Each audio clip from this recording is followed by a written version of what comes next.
एक गांव में एक मिस्टीरियस इन्फेक्शन फैलता है जो लोगों को अपने फैमिली मेंबर्स को मारने पे मजबूर करता है। जब पुलिस ऑफिसर जोंगू की बेटी भी इन्फेक्टेड हो जाती है, उसे 3 सस्पेक्ट्स मिलते हैं, एक जापानीज आदमी, एक शामान और एक व्हाइट ड्रेस वाली लड़की। इनमें से कौन डीमन है? ये है द वेलिंग। तो चलो समझते हैं इस मूवी को। कोक्स्योंग साउथ कोरिया का एक छोटा सा गांव जहां सब एक दूसरे को जानते हैं। यहाँ क्राइम ऑलमोस्ट जीरो है, मतलब कोई क्राइम नहीं होता। हमारा मेन कैरेक्टर है जोंगू, इस गांव का पुलिस ऑफिसर। वो एक एवरेज इंसान है, थोड़ा लेजी टाइप, डर भी जाता है कभी कभी। लेकिन उसकी एक छोटी बेटी है हियोजिन, जिससे वो बहुत प्यार करती है। एक सुबह जोंगू को कॉल आती है कि एक घर में मर्डर हुआ है। वो अपनी बेटी को स्कूल छोड़ने के बाद क्राइम सीन पे पहुंचता है। अंदर का सीन डिस्टर्बिंग है। एक कपल मरा पड़ा है, लेकिन जो चीज जोंगू को शॉक कर देती है वो है किलर। एक आदमी जो उनका दोस्त था, वो वहाँ खड़ा पड़ा है, खून से लेटा हुआ। लेकिन उसकी कंडीशन अजीब है। उसकी आंखें बिल्कुल सफेद है, जैसे किसी ने कलर ही निकाल दिया हो। उसके पूरी शरीर पे ब्लडी घाव है, जैसे कोई भयानक इन्फेक्शन हो। वो कुछ रिएक्ट नहीं कर रहा, बस खड़ा है जैसे उसके अंदर कोई ही नहीं हो। पुलिस जब किलर के घर सर्च करती है तो पीछे एक छोटा शेड मिलता है। अंदर क्रीपी चीजें हैं, बोन्स, कैंडल्स, जैसे कोई डार्क रिचुअल्स के लिए यूज होता हो। इसी बीच गांव में एक रूमर फैलने लगता है। लोग कहते हैं कि रिसेंटली एक जापानीज आदमी इस गांव में आया है जो माउंटेन्स में अकेला रहता है। लोग विस्पर करते हैं कि शायद वो ही इस मर्डर के पीछे है, लेकिन जोंगू वो इन सब चीजों में विश्वास नहीं करता। उसका थ्योरी है कि किलर्स ने शायद कोई पॉइजनस मशरूम खा लिया होगे जो यहाँ जंगल में मिलते हैं, इसीलिए उसका दिमाग खराब हो गया और उसने मर्डर कर दिया। कुछ दिन बाद एक और मर्डर होती है। इस बार एक औरत ने अपनी पूरी फैमिली को स्टैब करके मार दिया और फिर घर में आग लगा दी। जब बॉडीज का ऑटोप्सी होता है तो पता चलता है कि पहले स्टैब हुआ, फिर आग लगी थी, और उस औरत की भी वही कंडीशंस, सफेद आंखें, ब्लडी सोर्स। अब जोंगू थोड़ा कंसर्न हो जाता है। 2 सिमिलर केसेस इतने कम टाइम में, ये कोइंसिडेंस नहीं लग रहा। एक दिन जोंगू अपने पुलिस पार्टनर के साथ बात कर रहा होता है जब एक मिस्टीरियस यंग वोमेन उनके पास से गुजरती है। वो पूरी व्हाइट ड्रेस पहने हुई है। उसका नाम है मोम्यूंग, जो कोरिया में नो नेम का मतलब है। वो जोंगू को देखकर एक स्ट्रेंज स्माइल देती है। जोंगू को अनकंफर्टेबल फील होता है, लेकिन वो ज्यादा अटेंशन नहीं देता। उस रात एक हंटर जोंगू से मिलता है और बताता है उसने उस जापानीज आदमी को जंगल में देखा था। बहुत स्ट्रेंज सीन था। वो ऑलमोस्ट नंगा था, सिर्फ एक डायपर पहने हुए, और एक डियर का बॉडी खा रहा था। हंटर कहता है कि उसकी आंखें लाल चमक रही थी। ये बात सुनकर जोंगू को अचानक याद आता है कि उसके कुछ ही दिन पहले एक सपना आया था, बिल्कुल ऐसे ही, एक आदमी जंगल में लाल आंखें वाला। वो सोचता है कि ये कोइंसिडेंस थोड़ा ज्यादा हो गया। उस रात होयोजिन का अचानक तेज बुखार आता है, मतलब जोंगू का बेटी। वो पूरी रात तड़पाती रहती है। अगली सुबह बुखार कम हो जाता है तो जोंगू को लगता है शायद नॉर्मल बुखार था, लेकिन उसे ये नहीं पता था कि ये बस एक शुरुआत है। जोंगू डिसाइड करता है कि उस जापानीज आदमी के बारे में प्रॉपर इन्वेस्टिगेट करना चाहिए। वो अपने एक पुलिस पार्टनर और एक डीकन को साथ ले जाता है। डीकन जापानीज लैंग्वेज बोल सकता है तो वो इंटरप्रेटर का काम करेगा। तीनों माउंटेन्स में उस आदमी के घर जाते हैं। घर बिल्कुल आइसोलेटेड है, जंगल के बीच में। वो जापानीज आदमी उस वक्त घर पे नहीं है। तब तीनों डिसाइड करते हैं अंदर जाने का। अंदर का नज़ारा उन्हें अनकंफर्टेबल कर देता है। वहाँ पर एक आल्टर है जिसपे एक गोट का स्कल रखा है। सारी दीवारें फोटो से भरी हुई है। तब जोंगू पास जाता है उस फोटोज को देखने के लिए। ये सब गांव के वो लोग हैं जो या तो मर चुके हैं मर्डर्स में, या मर्डर्स के रिस्पॉन्सिबल थे, या अभी भी हॉस्पिटल में हैं। और फिर एक फोटो जो जोंगू का दिल रोक देती है, यूजिन की फोटो, उसकी बेटी की। अब जोंगू के हाथ कांपने लगते हैं। ये फोटो यहाँ क्यों है? इसका मतलब क्या हो सकता है? उसका पार्टनर तभी कुछ और ढूंढता है, यूजिन की एक शू जो कुछ ही दिन पहले मिसिंग था। अचानक एक डॉग बहुत एग्रेसिवली भौंकता हुआ अटैक करता है तीनों पे। वो बहुत डेंजरस लग रहा है। तभी जापानीज आदमी घर आ जाता है। वो कुछ बिना बोले अपने डॉग को शांत करता है और डॉग तुरंत शांत हो जाता है। जापानीज आदमी तीनों को देखता है, बिल्कुल इमोशनलेस, कुछ नहीं बोलता, सिर्फ देखता रहता है। तीनों अनकंफर्टेबल होकर वहां से निकल जाते हैं। घर आने के बाद जोंगू ह्यूजिन की डायरी चेक करता है। उसमें स्ट्रेंज ड्राइंग्स है, जैसे कि क्रीपी फिगर्स, डार्क इमेजेस। ये उसके स्वीट इनोसेंट बेटी की ड्राइंग नहीं लगती। फिर वो ह्यूजिन के शरीर पे कुछ मार्क्स नोटिस करते हैं, अजीब से मार्क्स जैसे रैशेस शुरू हो जा रहे हो। और सबसे डिस्टर्बिंग चीज, ह्यूजिन का बिहेवियर चेंज हो रहा है। पहले वो बहुत स्वीट बच्ची थी, अब अचानक वो अपने पेरेंट्स पे चिल्लाती है, गालियां देती है। एक बार कहती है, मैं तुम सब लोगों को मार दूंगी। ये बिल्कुल उसके जैसा नहीं है। जोंगू अब सीरियसली परेशान है। वो डीकन के साथ वापस जापानीज आदमी के घर जाता है कि उसे कन्फ्रंट करे, लेकिन जब वो पहुंचते सारी फोटोज जली हुई है, सारा एविडेंस डिस्ट्रॉय हो चुका है। तब जोंगू को बहुत गुस्सा आता है। वो जापानीज आदमी को कहता है कि गांव छोड़ दो वरना प्रॉब्लम होगी, लेकिन जापानीज आदमी कुछ नहीं बोलता। अब जोंगू कंट्रोल खो देता है। वो एक पिकेक्स उठाता है और उस आदमी के घर की चीजें तोड़ना शुरू कर देता है, आल्टर, आइडल, सब कुछ।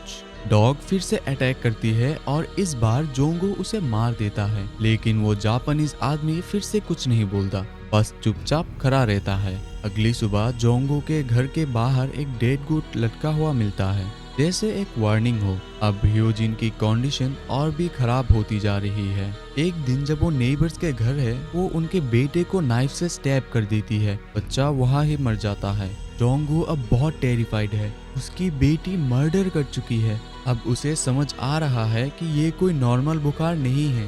अब सीन थोड़ा चेंज होता है। हम देखते हैं जोंगू की सास को। जोंगू की सास बहुत ट्रेडिशनल टाइप की औरत है। वो कहती है ये इविल स्पिरिट का काम है और उन्हें एक तांत्रिक को बुलाना चाहिए।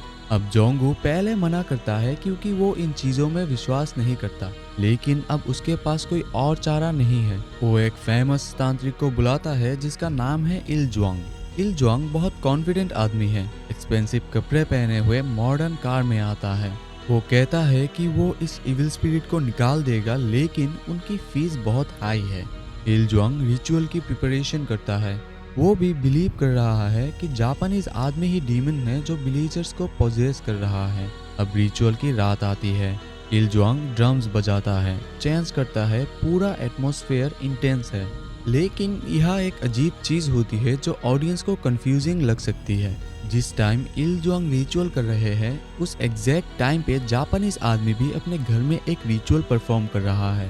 दोनों सिमुलटेनियसली रिचुअल कर रहे हैं। ये सीन कंफ्यूजिंग लग सकता है। इसका मतलब क्या दोनों तांत्रिक है या फिर एक दूसरे से लड़ रहे हैं? अभी क्लियर नहीं होगा, लेकिन ध्यान रखना ये इम्पोर्टेंट है। इनमें पता चलेगा इसका असली मतलब। अब हम जोंगू को घर पे ह्यूजिन के साथ देखते हैं। अचानक ह्यूजिन को बहुत ज्यादा दर्द होने लगता है। वो चिल्लाने लगती है, तड़पाने लगती है, जैसे उसको कोई टॉर्चर कर रहा हो। जोंगू ये बर्दाश्त नहीं कर पाता। वो इलज्वांग को कॉल करता है और कहता है कि रिचुअल रोक दो क्योंकि उसकी बेटी को बहुत पेन हो रहा है। अब इलज्वांग भी उसके बात सुनकर रिचुअल रोक देता है। जोंगू ह्यूजिन को तुरंत हॉस्पिटल ले जाता है, लेकिन डॉक्टर्स कुछ नहीं कर पाते। टेस्ट सब नॉर्मल आते हैं। ये मेडिकल प्रॉब्लम तो नहीं है। अगली सुबह इलज्वांग जोंगू को बताता है कि रिचुअल इनकम्प्लीट रह गया है और अब सिर्फ एक ही रास्ता बचा है। उस जापानीज आदमी को खत्म करना होगा, वरना वो जोंगू की बेटी को मार देगा। जोंगू के पास अब और कोई चॉइस नहीं है। जोंगू अपने कुछ फ्रेंड्स को इकट्ठा करते हैं। वो सब डिसाइड करता है कि जापानीज आदमी को ढूंढेंगे और खत्म कर देंगे। अब वो सब लोग जंगल में जाते हैं सर्च करने के लिए। अचानक एक इन्फेक्टेड विलेजर उन पे अटैक करता है। ये वो आदमी है जो पहले ही मर चुका था मर्डर केस में, लेकिन अब वो फिर से मूव कर रहा है। उन लोगों की मूवमेंट्स बहुत अननेचुरल है, ज़ॉम्बी जैसी। जोंगू और उसके फ्रेंड्स किसी तरह उससे फाइट करके भाग जाते हैं। फिर उन्हें जापानीज आदमी मिल जाता है जंगल में। अब जोंगू और उसके फ्रेंड्स उसे अटैक करते हैं और मार देते हैं। जापानीज आदमी जमीन पे गिर जाता है। वो मर गया लगता है। एक स्ट्रेंज औरत दूर से सब कुछ देख रहा होता है। वो है मोम्यूम, वो व्हाइट ड्रेस वाली जो उसके ट्रेन स्टेशन पे मिला था। जब जोंगू घर वापस आता है, एक मिरेकल हुआ लगता है।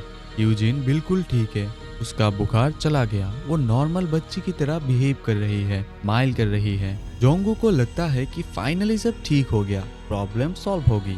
लेकिन इलज्वांग को डाउट है।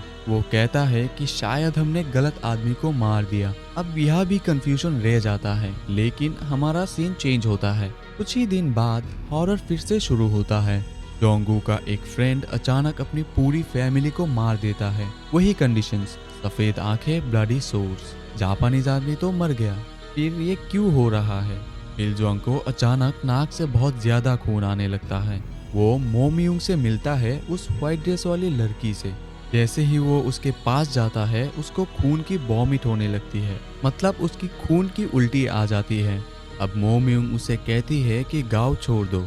इलजोंग भी घबरा जाता है। वो तुरंत जोंगू को कॉल करता है और कहता है, मैंने बहुत बड़ी गलती कर दी। जापानीज आदमी डीमन नहीं था, असली डीमन वो व्हाइट ड्रेस वाली लड़की है, मोमयूंग। वो सबके पीछे है। अब जोंगू कंफ्यूज्ड और डरा हुआ है। अचानक उसे मोमयूंग अपने घर के पास दिखाई देती है।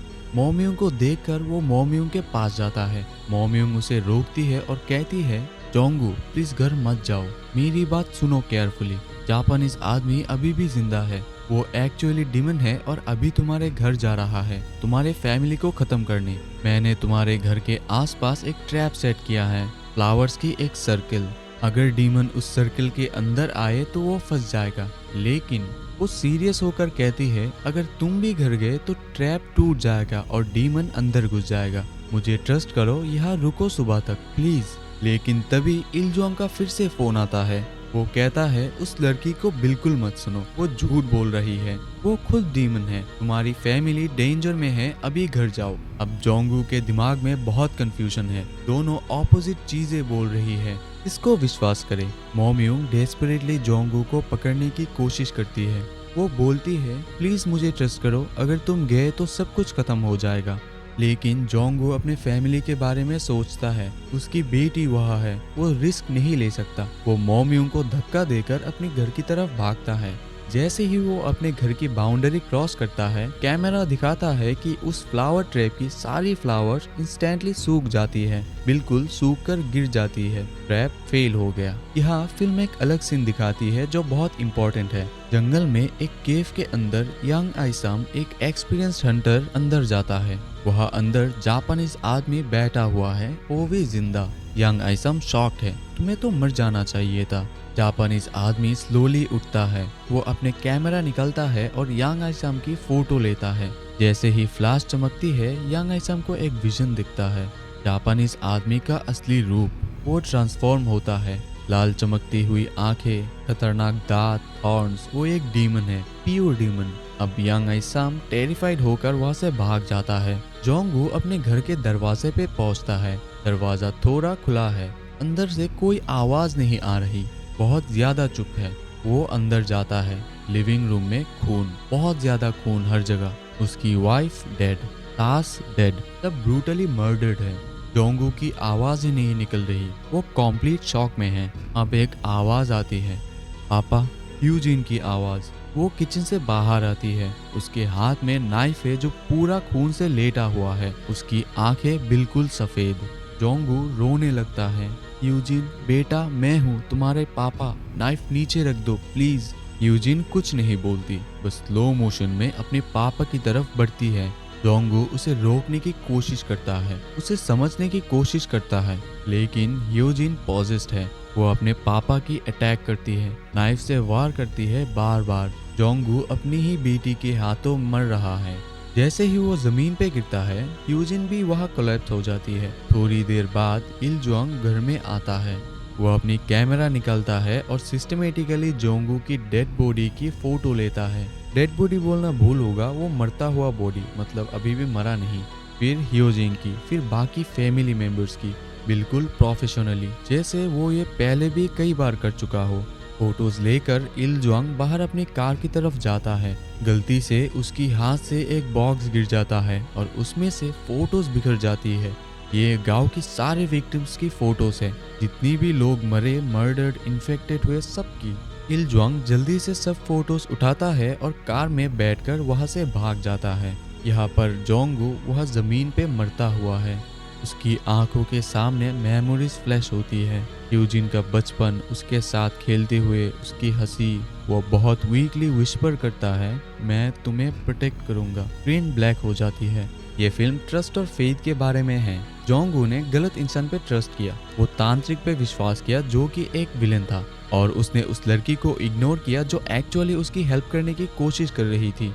डर और कंफ्यूजन में उसने गलत डिसीजन लिया। अगर वो मोमियों की बात मानता, सुबह तक वेट करता, ट्रैप काम करता और उसकी फैमिली बच जाती, लेकिन उसने नहीं सुना और ये एक गलती उसकी फैमिली को ले डूबी। तो ये थी द विलिंग्स, एक फिल्म जो दिखाती है कि कभी कभी असली हॉरर बाहर के डिमंस में नहीं बल्कि हमारे अपने डिसीजंस में होता है। अगर आपको ये एक्सप्लेनेशन पसंद आए तो लाइक करें, शेयर करें। नेक्स्ट कौन सी फिल्म एक्सप्लेन करूँ जरूर कमेंट में बताना। मिलते हैं अगले वीडियो में, तब तक के लिए बाय बाय।